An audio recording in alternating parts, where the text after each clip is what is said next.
Olá, seguidores. Hoje vou falar aqui de XPLG11, o fundo de logística da XP.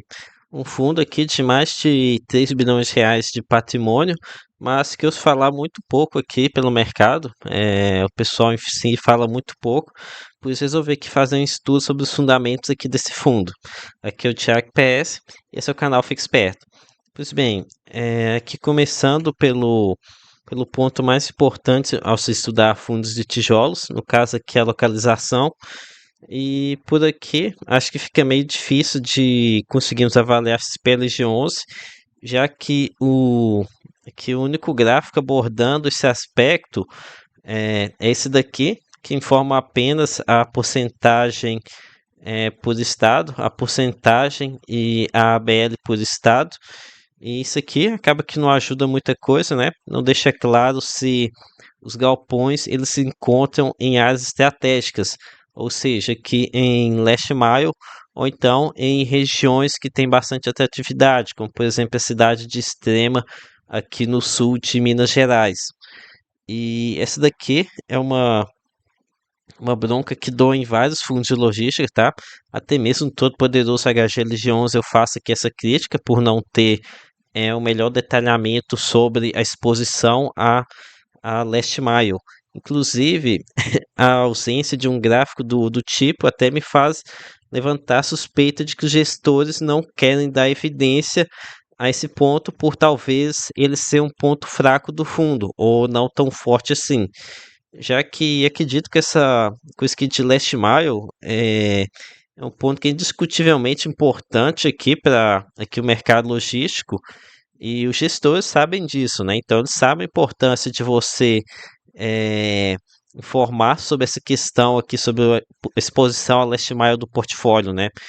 E se os fundos eles mandam bem nesse aspecto, eles se expõem, deixam isso aqui bem exposto, deixam isso bem claro, né? Todos eles que têm uma boa exposição, tem um gráfico específico para isso.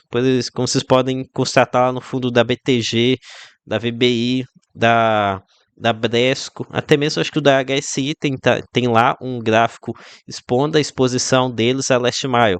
Então, são alguns fundos que têm uma alta exposição a Last Mile, aí eles fazem questão de deixar bem claro esse ponto. Já quando o fundo, igual o da XP, ele não deixa isso aqui bem claro, eu já fico com o pé atrás de que ele talvez não mande tão bem assim nesse ponto. Mas enfim, vamos seguir aqui com o estudo de qualquer forma, tem outros pontos aqui também. É, então, a gente não tem os meios adequados para avaliar a localização dos imóveis, né, de forma fácil, mas temos aqui alguns indícios de qualidade aqui do portfólio. Por exemplo, pelo G11 está aqui com uma vacância bem reduzida, apenas 2,6%. Isso porque subiu agora em dezembro. Antes estava aqui com um patamar bem baixo mesmo, apenas 1,5%.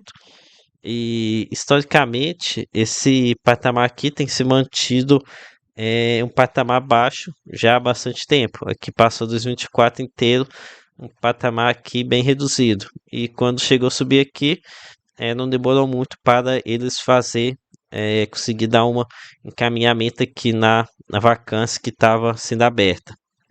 Então, um ponto positivo aqui para a XPLG11. E apesar que mais da metade dos contratos PLG11 possuem contratos atípicos, que no caso podem acabar segurando os inquilinos lá no galpão. E lembrando que eu não sou muito fã aqui desse tipo de contrato, muito por conta de mascarar alguma vacância reprimida e em muitas ocasiões ter forçado o aluguel para patamares acima do valor de mercado.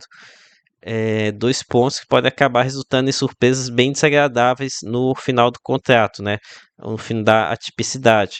Contudo, como o segmento logístico vive um bom momento, acho que esses dois pontos aqui acabam sendo minimizados. Se tiver alguma vacância reprimida, esse inquilino ao fim ele pode sair, que pelo menos no momento atual o fundo conseguiria fazer a colocação muito fácil. Já com relação ao aluguel inflado, normalmente isso aqui não deve estar acontecendo, né? Já que o aluguel dos galpões logísticos tem subido bastante, pelo menos aqueles com boa localização. E por falar em vacância reprimida, talvez tenhamos uma aqui em XPLG11. O grupo do Supermercado Dia passou uns rolos aí, estavam em recuperação judicial. Depois outro grupo comprou aqui as operações. Enfim, então passam aqui umas mudanças significativas. No caso aqui, alguns supermercados e galpões sendo devolvidos. Inclusive, tem um locado para a VBI que deve sair agora no mês de dezembro.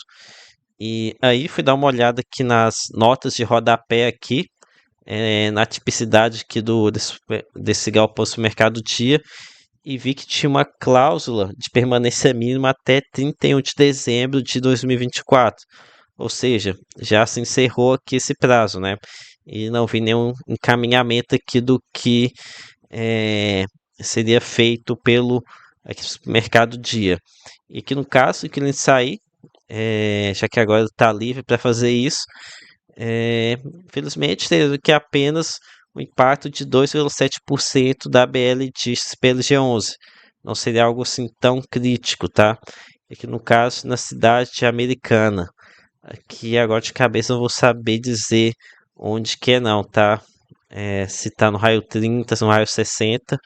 Se alguém tiver aqui no me assistindo, deixe nos comentários se a cidade que tá no raio 30 ou não. Ok? Continuando aqui a falar sobre os inquilinos. Então, SPLG11 tem aqui outras duas pedras no sapato, que no caso as Casas Bahia, que a gente nunca sabe como é que ela está aqui, com certeza não está muito boa, é uma empresa que com endividamento muito alto e com a Selic aqui pesando ainda mais, com certeza vai aumentar a despesa financeira, o, as vendas devem cair com o aperto aqui no crédito, com a inflação apertando os clientes aqui da varejista. Então, realmente a situação do Casas Bahia deve se apertar bastante aqui em 2025. Temos que exposição de 11% das receitas nesse inquilino.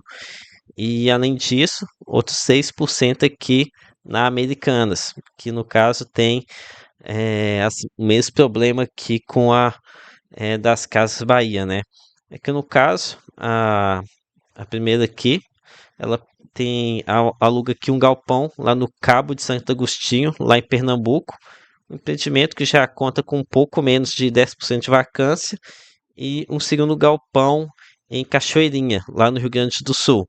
Que no caso, ambos possuem contratos atípicos. Então, pelo menos tem essa vantagem aqui, né? Que acaba segurando o inquilino.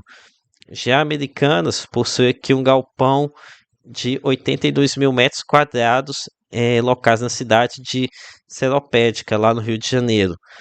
E aqui no caso conta apenas com um contrato típico. Então basta que a varejista querer sair, que ela vai conseguir, né? E com relação aqui ao mercado logístico aqui dessa região, não vou conseguir afirmar nada aqui sobre essa região. Tá boa aqui, tem são baixa vacância, alta vacância na região, não sei falar. Agora seguindo aqui para um ponto positivo que em XPLG11, aqui no caso nos segmentos dos inquilinos. Aqui com 57% deles do fundo, dos inquilinos aqui do fundo estão atuando no comércio varejista, provavelmente aqui operando com e-commerce. Que no caso aqui já dá para a gente concluir que no caso são galpões modernos e com boas especificações para atender as necessidades aqui dos inquilinos. Aqui, no caso aqui de inquilino logístico também, acho positivo, aqui no caso de ser uma empresa de logística, aqui com certeza também impliquem galpões modularizados, que ajuda bastante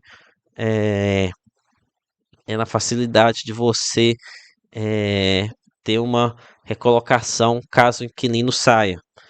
Então, com relação ao rendimento aqui de SPLG11, aqui os investidores precisam ficar atentos, porque os 78 centavos que o fundo aqui da XP vem distribuindo não são recorrentes. Aqui no caso, cerca de 10% aqui vem de lucro com vendas feitas no passado, né? Aqui de um rendimento de 24 milhões, 2,6 veio de lucro com vendas. Então, Se for descartar essa parte aqui, temos uma queda de uns 10% aqui na receita, né?